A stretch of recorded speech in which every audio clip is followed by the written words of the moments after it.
Всем привет! Добро пожаловать на мой канал. Меня зовут Мария, и я делаю видео для тех, кто изучает русский язык. Если вы хотите, вы можете включить субтитры на русском, английском и французском в настройках к этому видео. Сегодня я расскажу вам о том, что я делала в свой второй день летнего путешествия. Если вы хотите, вы можете посмотреть мой рассказ про первый день. Мне очень нравится не только рассказывать, что я делала, что я видела, что я покупала по своему путешествию, но в основном я люблю рассказать о истории того места, где я была, и о каком-нибудь культурном аспекте. И сегодня я расскажу вам о таком интересном культурном феномене, как дача. Итак, во второй день своего путешествия мы с тетей Ниной поехали к ней на дачу. Для того, чтобы понять, что такое дача, мы снова вернемся далеко назад в историю, во времена Петра I. Если вы помните, в своем первом видео я также упоминала его и о том, как русская промышленность начала свой рост и развитие во времена этого первого императора. Итак, Петр I решил создать новую столицу, Санкт-Петербург. И сейчас, собственно, считается, что Москва, она и сейчас столица России, это как бы первая столица, а Санкт-Петербург вторая столица. Итак, он создал первую столицу для себя и нового государства, как он его видел.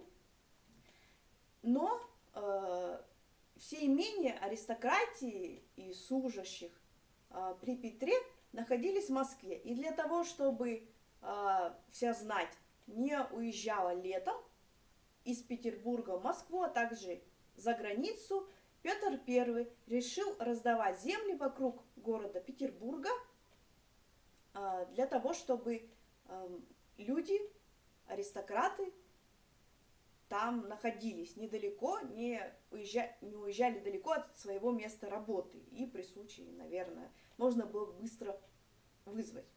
Петр I раздавал эти земли бесплатно.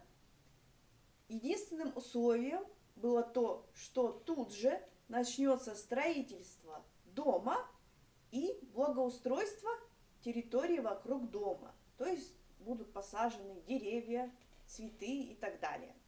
Само слово «дача» все же появилось за 2 века до этих событий, и происходит оно от слова «дати», от глагола «дати». Сейчас это современный глагол «дать», и раньше оно означало «дар», «подарок». Нужно понимать, что изначально, так как эти дома давались аристократии, то есть богатым людям, то дача – это шикарный сад и гигантские имения. Там все делалось по последним веяниям моды, все было очень дорогим и изысканным. В 1832 году уже Николай I разрешил покупать дачи. Также бесплатно в это время дачи давались военным офицерам. Таким образом, круг лиц, у которых были дачи, стал расти. Дача была атрибутом престижа. Конечно же, если ты можешь содержать и квартиру в Петербурге, и также иметь загородный дом, который стоит полгода абсолютно пустой, то это означало, что ты можешь швырять деньгами и можешь это себе позволить. Даже те, кто не мог купить дачу, старались летом с мая по сентябрь выехать из города и снять, допустим, избу, дом у крестьян, либо какое-то место в этой избе. Но все же большинство людей не могли позволить себе даже этого. Как я уже сказала, дачный сезон длился с мая по сентябрь. Уезжали на дачи, конечно же, в основном жены с детьми, а мужья оставались работать в городе и приезжали только на выходные.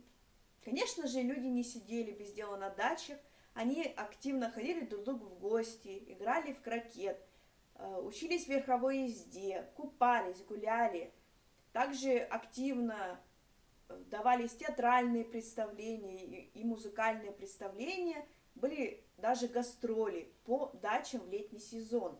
После 1917 года, конечно же, состав тех людей, у которых теперь были дачи, поменялся, и изначально создалась новая элита, которые получили эти дачи. Это, конечно же, политические деятели, также ученые и военные.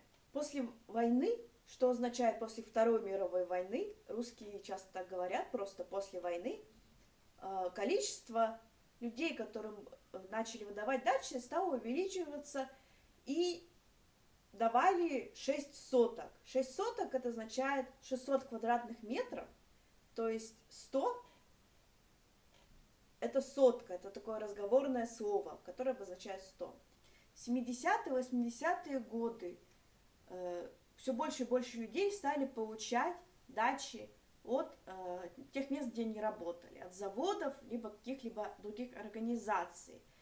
Почему давали? Дело в том, что в СССР нельзя было купить ни квартиру, ни землю в собственность. Их можно было только получить от государства по каким-либо критериям. В это время, во вторую половину 20 века, и, собственно, сформировалось современное понятие дачи, хотя оно немножко и изменилось уже. Каковы же особенности дачи? Особенность первая.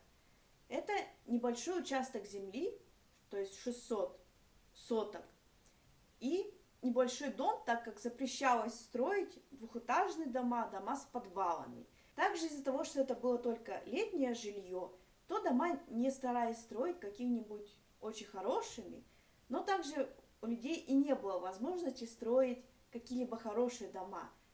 Даже не из-за отсутствия денег, а из-за того, что купить материалы для строительства было просто невозможно. Мой дедушка рассказывал, что достать гвозди или древесину для строительства было фактически невозможно, очень трудно. Особенность номер 2 – это обязательное наличие огорода. Огород – это место, где выращиваются овощи, капуста, помидоры, огурцы и так далее. Из-за дефицита или бедности не все всегда могли приобрести свежие овощи, поэтому выращивали все сами. Но, во-вторых, тогда мир был другим, и нельзя было просто пойти зимой в магазин и купить свежие овощи, там свежую капусту и свежие помидоры, которые тебе привезли откуда-то с экватора. Это было невозможно. Соответственно, все это богатство, которое вы вырастили, были закатаны в банки, выражение закатать в банку, то есть законсервировать. И хранилось это все на зиму в подвалах, и помидоры, и разные компоты, квашеная капуста, баклажаны, кабачковая икра. Все это хранилось в подвалах, либо дома в дополнительных холодильниках, и елось зимой. Особенность третья. У этих участков не было никакой охраны, либо была, но это один человек на очень большое пространство. И очень часто случались и поджоги, и воровство, и часто люди, у которых не было жилья,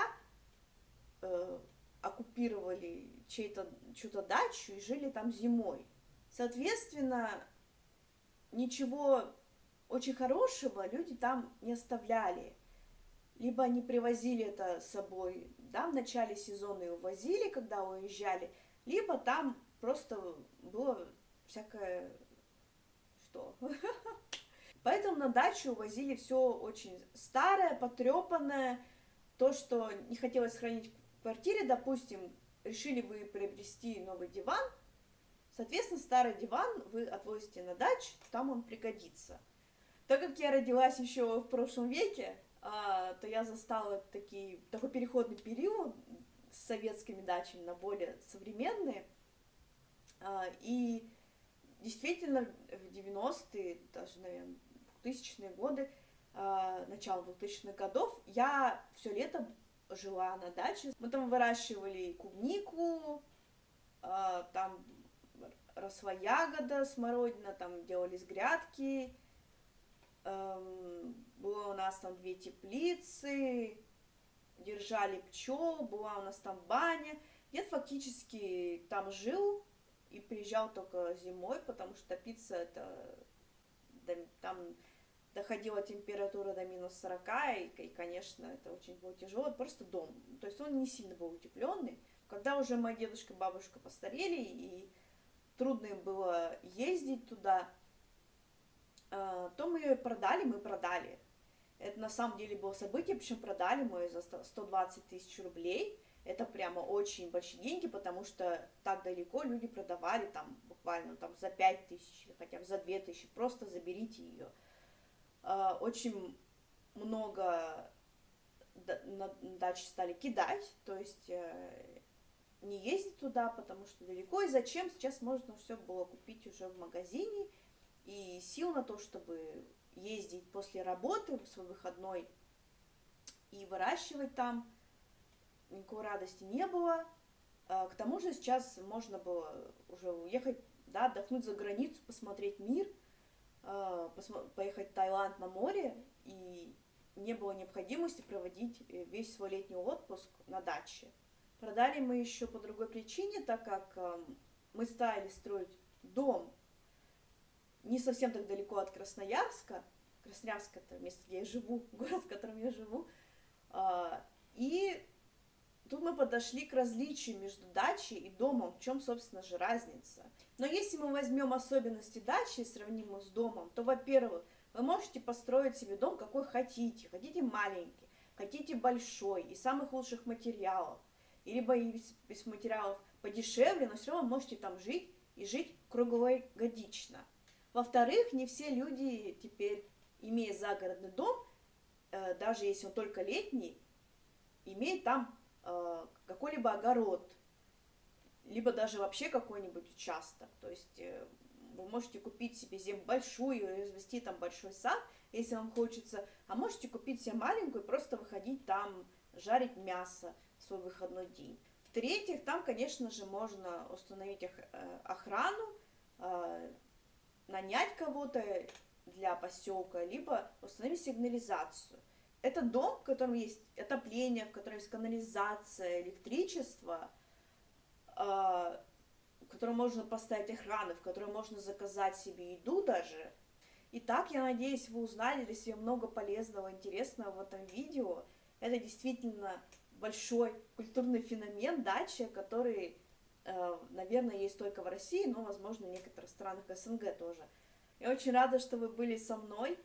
В следующем видео я расскажу вам о своем 3-м дне путешествия и о том, что такое петроглифы, и где их можно посмотреть в России, хотя вряд ли вы сейчас сюда доедете. Обязательно заглядывайте вниз в информацию под видео, вы сможете найти там список интересных слов и выражений, которые вы легко можете скопировать и выучить. Оставьте мне какой-нибудь комментарий, поставьте лайк, если вам понравилось, потому что я очень хочу развивать свой канал. Подписывайтесь, возможно. Буду очень рада вас увидеть в своем следующем видео. Пока!